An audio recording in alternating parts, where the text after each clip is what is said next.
એક ચમકાર થાય, 9 દિવસનો એક ચમકાર છે.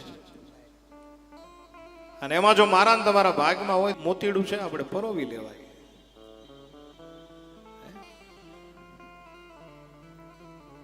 અને જેણે જેણે મોતીડું પરોવ્યું છે એ બધાના કામ ત્યાં છે. નરસિંહ મહેતાએ પરોવી લીધું, સુરદાસજી મોતીડું પરોવી લીધું છે, મીરાબાઈ પરોવી લીધું, તુલસીદાસે પરોવી લીધું છે.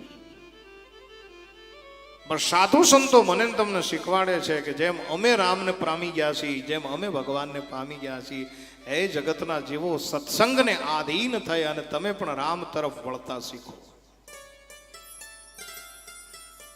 નહીતર આમાં થાય કેવું ખબર, ભાગમાં હોય તો મળે, નહીતર મળે નહીં. મેં હમણાં તમને કીધું કે પૈસા ખર્ચ તમારી પાસે કરોડ રૂપિયા છે ને તમને એમ છે કે આપણે કથા સાંભળવી ન મળે. બહુ સીધી વાત તમને કહી દઉં. એ તો એના 1000 હાથ તમારા ઉપર હોય, અતિ હરિ કૃપા જાહી પર હોય તો વસ્તુ બને. તમને એમ થાય કે આપણે આખું ગામ થઈને કથા કરી નાખીને આપણે કથા સાંભળવી તો ન મળે. ભાગમાં હોય તો મળે, નહીં તો ન મળે. હું ઘણી વાર એક દ્રષ્ટાંત આપ્યા કરું કે એક શેઠ ને શેઠાણી આખી જિંદગી વહી ગઈ, સંતાન સુખ ન મળ્યું, અઢળક પૈસો. અને પછી શેઠે એક વખત શેઠાણીને વાત કરી કે તમે સાંભળ્યું? બોલે શું? બોલે આપણું આખું સમાપ્ત થવાને આરે છીએ, હવે તો આપણે વનમાં બેસી ગયા છીએ. 50 વર્ષની ઉંમર છે ને એ વનમાં જવાની છે. 51, 52, 55 આ બધા વનના દિવસો છે.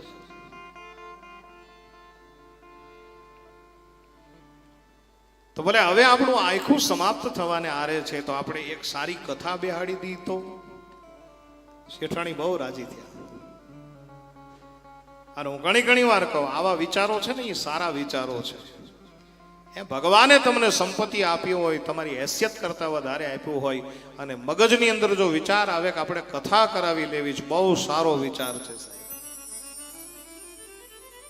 મનમાં વિચાર આવ્યો કે કથા કરવી છે, અને શેઠે એવું કીધું કે આખી જિંદગી કોઈ દી કથામાં નથી બેઠો, એક આસને કથા બેસીને સાંભળવાની ઈચ્છા છે શેઠાણી મારી.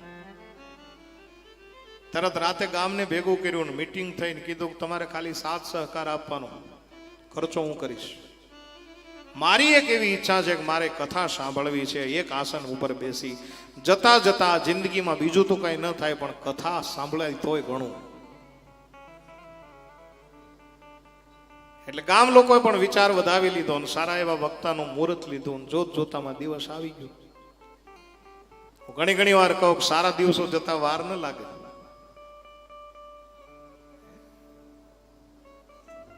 દુઃખની એક પલ આપણને એક જુગ જેવી લાગે, પણ સુખના દિવસો ક્યારે જતા રહે ખબર ના રહે.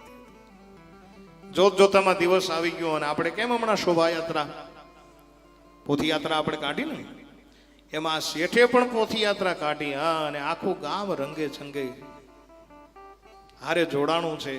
શેઠાણી ઉપર પોથીજી છે. અને લોકો ઝૂમે, નાચે, ગાય, કોઈ ફૂલડા ઉડાડે, કોઈ અબીલ ગુલાલ ઉડાડે, કોઈ કંકુ ઉડાડે. બધા પોતપોતાની રીતે અને ધૂન ને ભજન ને ગાતા ગાતા ધીમે ધીમે ચાલ્યા આવે છે. એમાં ઘટના એ ઘટી, કોઈ વ્યક્તિએ એક ફટાકડો ફોડ્યો. અને ફટાકડાનો ધડાકાનો એટલો પ્રચંડ અવાજ આવ્યો કે શેઠના કાનની ધાક બંધ થઈ ગઈ.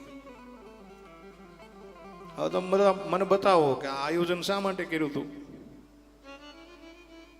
કથા સાંભળવા. પણ એના ભાગ્યમાં નહોતું, ધાક બે બંધ થઈ ગઈ, દેવાઈ ગયા કાન. અને એ બધું ગાજતે વાજતે આવ્યા અને પોથીજીની પધરામણી થઈ ને શેઠજી સામે ગાદલું નાખીને બેઠા. કથાનો પહેલો દિવસ ગયો, બીજો દિવસ ગયો, ત્રીજો દિવસ ગયો, 7 દિવસ થયા. કથાની પૂર્ણાહુતિ થઈ ગઈ, કથાનો વિરામ થઈ ગયો. વળી પાછી શોભાયાત્રા નીકળી, વળી પાછી ગાજતે વાજતે પોથીજીને લઈ અને બધા લોકો જોડાણા છે. વળી અબીલ ગુલાલ, કંકુ, કુમકુમ, અક્ષત આદિ બધું ઉડ્યું. વળી કોઈ એક વ્યક્તિએ ફટાકડો ફોડ્યો ને વળી પ્રચંડ ધડાકાનો અવાજ આવ્યો ને કાનની ધાક ખુલી ગઈ.